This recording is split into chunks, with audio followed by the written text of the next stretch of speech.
বর্তমানে দেশের বাজারে 20-22 হাজার টাকার স্মার্টফোনগুলোতে আমরা কিন্তু ভালো করে 45 ওয়াটের চার্জিং ব্রিক দেখছি না। সে বিবেচনায় কিন্তু ইনফিনিক্স কোয়াইট বেটার করছে, কারণ তারা 14,000 টাকা প্রাইস পয়েন্টের মধ্যে আপনাকে 45 ওয়াটের একটি চার্জিং ব্রিক, তার সাথে 5160 এমএএর একটি ব্যাটারি, হেলিও Z81 আলটিমেট সহ একটা খুবই ইউনিক ডিজাইন। বলছিলাম ইনফিনিক্স হট 60 লাইনআপের নতুন একটি স্মার্টফোন ইনফিনিক্স হট 60 বর্তমান, যেটি আমাদের দেশের বাজার 6128 এবং 856 দুটি র্যাম ভেরিয়েন্টে পাওয়া যাচ্ছে, যার বেস ভেরিয়েন্টের প্রাইস অফিসিয়ালি রাখা হয়েছে 13,999 টাকা। আর যে আপার ভেরিয়েন্টে রয়েছে ওইটার প্রাইস কিন্তু বাংলাদেশে অফিসিয়াল ভাবে রাখা হয়েছে 16,499 টাকা। তবে এই প্রাইস পয়েন্ট আসলে স্মার্টফোনটা কতটা গ্রহণযোগ্য সবই জানাবো বিস্তারিত এই ভিডিওতে। তাই চ্যানেলে নতুন হলে চ্যানেলটি সাবস্ক্রাইব করে ভিডিওতে লাইক দিয়ে ভিডিওটি শুরু করা যাক। আর ফেসবুক পেজ থেকে দেখে থাকলে অবশ্যই ফেসবুক পেজটি ফলো, লাইক, কমেন্ট এবং শেয়ার করতে ভুলবেন না। বক্স কন্টেন্ট হিসেবে অ্যাজ ইউজুয়াল এই প্রাইস পয়েন্টের মধ্যে কিন্তু আপনি সবকিছুই পাচ্ছেন, যেগুলো আমরা 1.5 লক্ষ টাকার স্মার্টফোনও পাই না, যেখানে আপনাকে হার্ড ট্রান্সফার টিপিউ কেস থেকে শুরু করে SIM ejector tools, type C data cable, 45 ওয়াটের একটি চার্জিং ব্রিক, সর্বশেষ স্মার্টফোনটি। অফলাইন মার্কেটে স্মার্টফোনটি সেল হওয়ার সব থেকে বড় রিজন থাকবে স্মার্টফোনটির সাইজ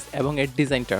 ইনহ্যান্ড ফিলে বরাবর মতন এবার কম্প্রোমাইজ করতে হবে ফুল বডি প্লাস্টিকের সাথে আসা স্মার্টফোনটির থিকনেস 7.7 মিলিমিটার এবং 190 গ্রাম ওজন করা হয়েছে। তবে ডিজাইনটা দেখলে আপনার অবশ্যই ইনফিনিক্স হট 50 কথা মনে পড়েছে, যেখানে ভার্টিক্যাল লাইক ক্যামেরা শেপটা অবশ্যই সবার পছন্দ হতে পারে, তবে সবার না ম্যাক্সিমাম পিপলেরও হতে পারে, কারণ এক একজনের পছন্দ থেকে একরকম। ফিজিক্যাল ওভারভিউর ক্ষেত্রে এখানে সবকিছুই থাকছে না কোনো সেকেন্ডারি নয়েজ ক্যান্সেলেশন মাইক। তবে এখানে আরেকটি প্লাস পয়েন্ট, আপনি ইনফিনিক্সের ওয়ান টাইপ এআই বাটনটি দেখতে পারবেন, যেটা আপনি আপনার মতনই কাস্টমাইজেশন করতে পারবেন। তবে ম্যাক্সিমামে কিন্তু মোবাইলে 10-12 হাজার টাকা স্মার্টফোনগুলোতে আমরা সেকেন্ডারি নয়েজ ক্যান্সেলেশন মাইক দেখি না, সে বিবেচনা গ্রহণযোগ্য থাকলো, যেহেতু এটা আপনার 14,000 টাকা প্রাইস পয়েন্টের একটি স্মার্টফোন, এখানে অবশ্যই দেওয়া উচিত ছিল। অ্যাট দিস বাজেট এটাকে কিন্তু কনসের কাতারে রাখা যায়। ডিসপ্লের প্রসঙ্গে কিছুটা বললে, এটা আপনি দেখতে পাবেন 6.7 ইঞ্চি মাপের এইচডি প্লাস রেজুলেশনের 120 হার্জ রিফ্রেশ রেট যুক্ত একটি IPS LCD panel. HD plus resolution এই বাজেটে আসলে গ্রহণযোগ্য না, তবে যে 120 হার্জের রিফ্রেশ রেটটা রয়েছে ওটা কিন্তু 19 হার্জ থেকে বেটার বলবো আমি। কালার ক্যালিব্রেশনের ক্ষেত্রে যেহেতু এইচডি প্লাস রেজুলেশনের একটি ডিসপ্লে, তাই খুব আহামরি একটা মজা পাবেন তা না। ব্রাইটনেসের ক্ষেত্রে 700 নিটসের নাম্বারিং গেমটা খেলেছে, তবে 560 নিটসের পিক ব্রাইটনেসটাই আসলে কাজে। আর প্রসেসরের ক্ষেত্রে আগেই বলেছিলাম এটা একটা এন্টি লেভেল চিপসেট, তাই আহামরি খুব একটা ফ্ল্যাগশিপ গেমিং আশা করিয়েন না। তবে টাইম পাসের জন্য টুকটাক 2D কিংবা নর্মাল গ্রাফিক্স গেমগুলো মোটামুটি চালানযোগ্য ছিল।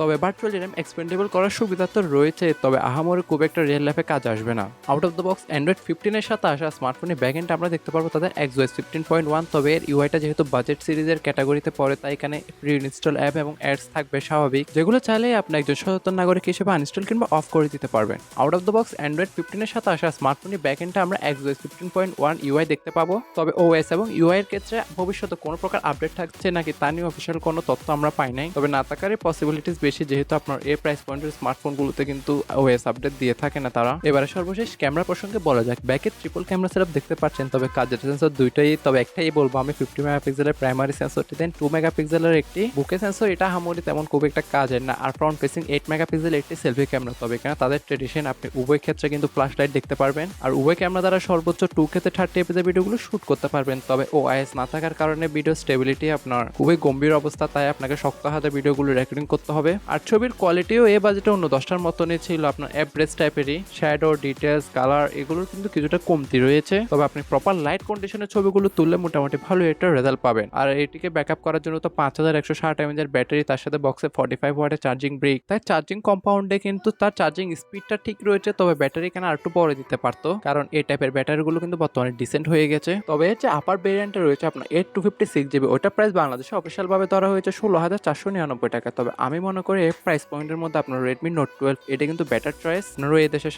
স্বাধীন নাগরিক, বাকিটা আপনাদের উপর। স্মার্টফোনটি কেমন লেগেছে কমেন্টে জানাতে ভুলবেন না।